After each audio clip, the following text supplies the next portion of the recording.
Hello मेरे प्यारे बच्चों, कैसे हो आप लोग। स्वागत है बीएस इंस्पिरेशन में। बच्चों, आज हम आपको क्लास 12th फिजिक्स में एक मोस्ट इम्पॉर्टेंट टॉपिक करवाने वाले हैं जो बच्चों हर साल बोर्ड एग्जाम में पूछा जाता है। तो बच्चों, आप लोग इस टॉपिक को बहुत अच्छे से प्रिपेयर कर लीजिएगा। तो बच्चों, स्टार्ट करते हैं वीडियो को। तो बच्चों, यह टॉपिक है समांतर प्लेट संधारित्र की धारिता। तो बच्चों, इसमें संधारित्र क्या होता है। संधारित्र एक ऐसा निकाय होता है जिस पर हम अधिक से अधिक आवेश को संचित कर सकते हैं। तो बच्चों, यहाँ पर देखो, मैं आपको थोड़ा पहले डायग्राम बता देता हूँ। यहाँ पर देखो बच्चों, दो प्लेटें आपको दिख रही होंगी, एक्स और वाई। बच्चों, यहाँ पर हमने एक्स प्लेट को किसी विद्युत मशीन के द्वारा इस पर प्लस क्यू आवेश दिया है, और इसमें जो वाई वाली प्लेट है, वाई प्लेट को बच्चों मैंने पृथ्वी से जोड़ दिया है, जिससे इस पर क्या आ गया है, माइनस क्यू आवेश आ गया है। तो बच्चों इसमें थ्योरी क्या लिखेंगे।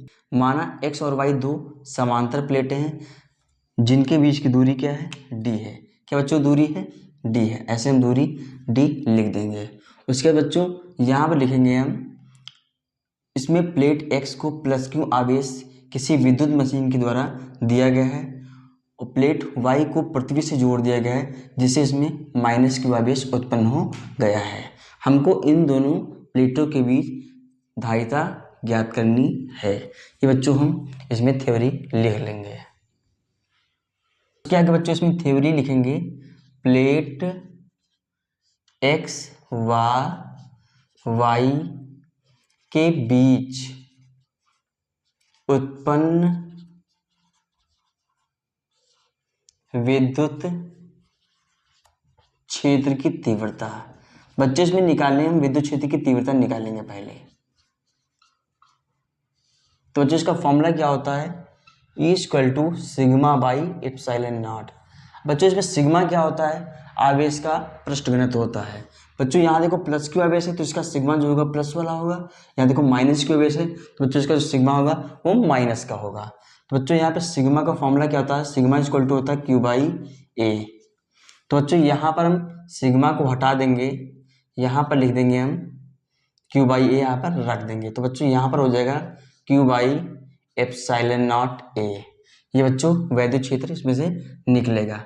बच्चों इसमें क्या निकालेंगे हम, अब इन दोनों प्लेटों के बीच हम विभवांतर निकालेंगे। यदि प्लेटों के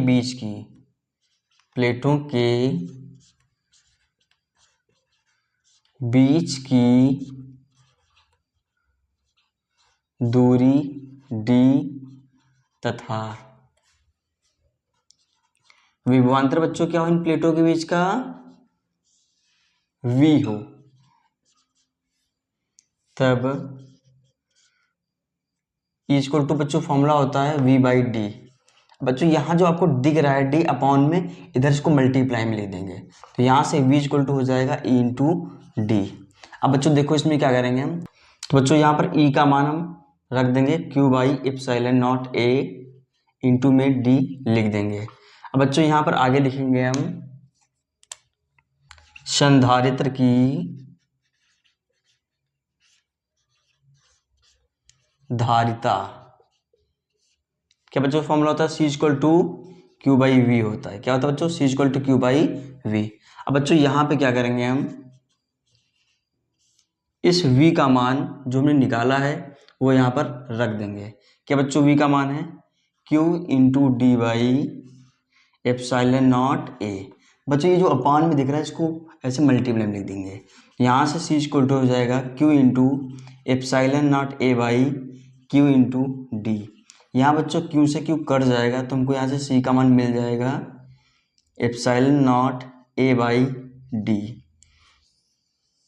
ये बच्चों फॉर्मूला में मिल जाएगा। इसका बच्चों मात्रा क्या होता है, फैराड होता है। तो बच्चों ये दोनों प्लेटें किसी माध्यम में रखी हूँ जिनका परावर्तनांक k हो। तो यहाँ लिखेंगे, यदि दोनों प्लेटें किसी ऐसे माध्यम में रखी हूँ